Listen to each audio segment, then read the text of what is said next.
Those people who know about years, they know. In 1883, 13 June, immediately after 13 years, that is in 1896, in some accident, he lost 3 fingers of his right hand.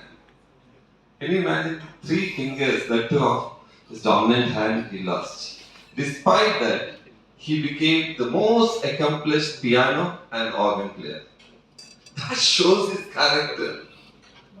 That shows his character. Already he is the scientist of the day at ASRAM Medical College in 1883. In 1896 itself, he has become the scientist of the day. That's his personality. Losing 3 fingers, still he has discovered Guedel and the various stages of anesthesia.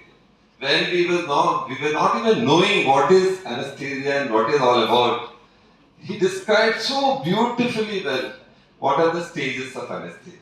When you start giving ether, that is the time only ether used to be used. When you are giving ether initially, the first stage will reach. Initially. First stage is stage of analgesia. Patient is conscious but euphoric, little sedated. That is the first, but there is no pain. Stage of analgesia. You give little more ether. You reach second stage. Stage of excitement. Stage patient will become uncontrolled. He is very hyperactive. You can't control him. Hyper excited. That is the stage. You give little more of ether. Then that is the surgical stage. Surgical plane of anesthesia. That stage is the best stage. Third stage.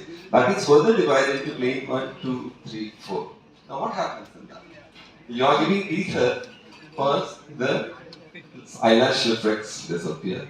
The corneal reflex disappear. Pharyngeal reflex. Laryngeal reflex disappear. Pupillary reflexes. Yeah. Intercostal muscle paralysis. You give some more. Plane 4 of stage 3. The diaphragm also is paralyzed. That's the dicey thing. You have to give assisted ventilation, otherwise patient will go. But that is the plane where patient is fully relaxed. The surgeons would love to operate on him. Loganathan sir will be excited to operate on him. Because fully relaxed, patient sedated, not moving, unconscious, fine. But the problem is not there. If you give some more anesthesia, you reach stage 4. That is cardiovascular collapse, total respiratory arrest.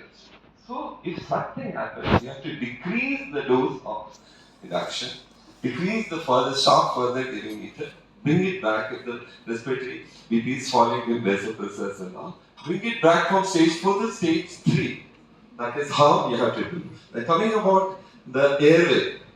Don't put this airway in a conscious patient. When the patient is unconscious, you have to put this airway. It has got a flange and a small airway hole where air goes in. That you have seen that oropharyngeal airway. But the purpose is to stop falling back of the tongue.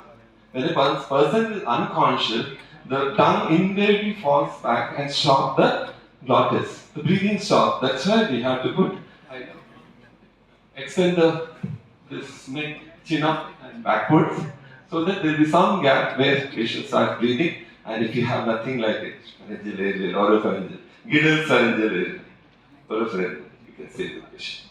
In unconscious patient, don't ever put in a conscious breath, the patient will start coughing. Please don't.